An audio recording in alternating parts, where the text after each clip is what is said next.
Top quality और consistent performance के लिए सिर्फ सिल्वर पंप्स। टॉप क्वालिटी और कंसिस्टेंट परफॉर्मेंस के लिए सिर्फ सिल्वर पंप्स, नाम याद रखना। धनंजय देशमुख आपल्याबरोबर आहेत। धनंजय देशमुख यांनी काल रात्री मनोज जरांगे पाटील यांची भेट घेतली।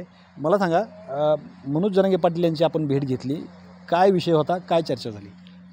दादांच्या तब्येतीची विचारपूस केली सुरुवातीला, त्यानंतर जे काही या प्रकरणातील आत्तापर्यंत जे काही चालू आहे, जी न्यायालयीन प्रक्रिया आहे त्याविषयी चर्चा झाली आणि कुठंतरी या प्रकरणाला काही वेगळं वळण देता येतं आहे का, असं जे काही प्रयत्न चालू आहेत त्याविषयी पण थोडी चर्चा झाली।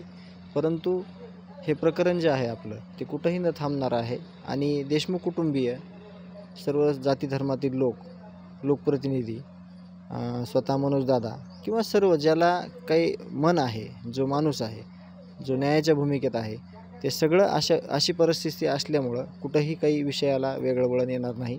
न्यायाच्या भूमिकेतल्या लोकांना न्यायच मिळल्याशिवाय हे थांबणार नाहीत, हे मात्र नक्की आहे। बीड जिल्ह्यामध्ये अलीकडच्या मागच्या 4-5 दिवसामध्ये प्रत्येकजण प्रत्येकाचे म्हणजे सोशल मीडियावरती व्हिडिओ व्हायरल करतोय की हे ह्याला मारतंय, ती त्याला मारतंय। हे काय वाटतं तुम्हाला हे सगळं बघून? नाही, मुळात कुठलेही जे काही गुन्हे आहेत ते चुकीचे आहेत, त्याचं समर्थन कोणीच करणार नाही। परंतु एक ठराविक काही लोक आहेत की ते स्वतःचं समर्थन करताना दिसतात स्वतःच्या आरोपींचं, परंतु समोरचे जे आरोपी आहेत त्याच्या आडून या प्रकरणाला कुठंतरी वेगळं वळण येईल का याच्यासाठी मनोमन त्यांच्या डोक्यात आहे की वेगळं वळण येणार आहे का। परंतु देशमुख कुटुंबियाच्या मारेकरी जे आहेत सगळे, हे संतोष अण्णा देशमुख यांना ज्यांनी मारलं, ज्यांनी हत्या केली, त्या लोकांचे समर्थक किंवा पाठीराखे जे कोणी असतील, त्यांना जर असं वाटत असेल की काही झालं तरी आपले हे जे आरोपी आहेत हे वाचले पाहिजेत, कुठेतरी बाहेर निघले पाहिजेत, तर नियतीला ते मान्य होणार नाही आणि नियती त्यांचा विनाश केल्याशिवाय राहणार नाही। आणि विनाश केलेला जास्त काही कालावधी दूरचा बघण्याची गरज नाही। जर तुम्ही तसं मन करून बसलेला असाल, तशी तुम्ही तयारी करत असाल सध्या आरोपीला वाचवण्याची, तर तुमचा विनाश हा जगजाहीर होईल आणि तुम्हाला जे त्याच्यातून त्रास होणार आहे त्याच्यातून तुम्हाला कळेल की तकलीफ काय असते, त्रास काय असतो आणि दुःख काय असतं, आणि हे समाज तुम्हाला बघितल्याशिवाय राहणार नाही जर तुम्ही आरोपीचं समर्थन करणाऱ्यापैकी असलात तर।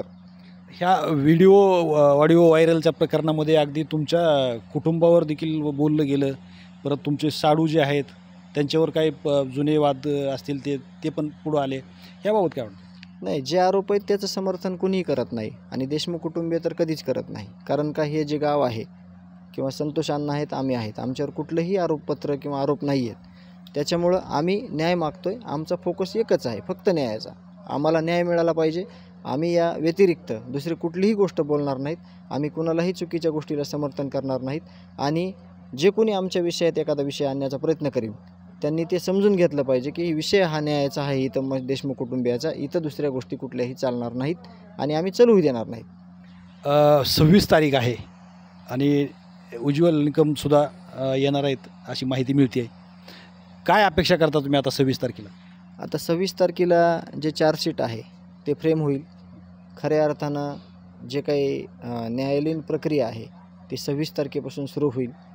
जे काही आरोपीच्या वकिलांनी जे काही चार्जशीटमधले काही विषय मांडले होते किंवा काही मागण्या केल्या होत्या त्या पब्लिश करण्यासारख्या नव्हत्या, म्हणून जे वकील साहेब आहेत, कोल्हे साहेब, त्यांनी वेळ मागून घेतला होता आणि नक्कीच या 26 तारखेपासून निकम साहेब येणार आहेत। खऱ्या अर्थानं तिथून न्यायालयीन प्रक्रिया चालू होईल आणि पुढील काय जी कारवाई आहे किंवा पुढील जी काही दिशा आहे ते त्या दिवशीपासून स्पष्ट होईल। एकंदरीतच ह्या प्रकरणामध्ये 26 तारीख जी आहे ती न्यायालयाकडून देण्यात आलेली आहे आणि त्यानंतर खऱ्या न्यायालयीन प्रक्रियेला सुरुवात होईल अशी माहिती धनंजय देशमुख यांनी आपल्याला दिली आहे। श्रीराम क्षीरसागर, TV9 मराठी, बीड, मसाजोग।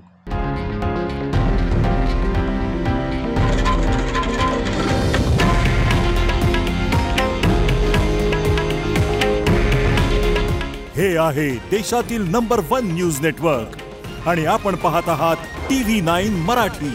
काळजी तुमची, हित महाराष्ट्राचं।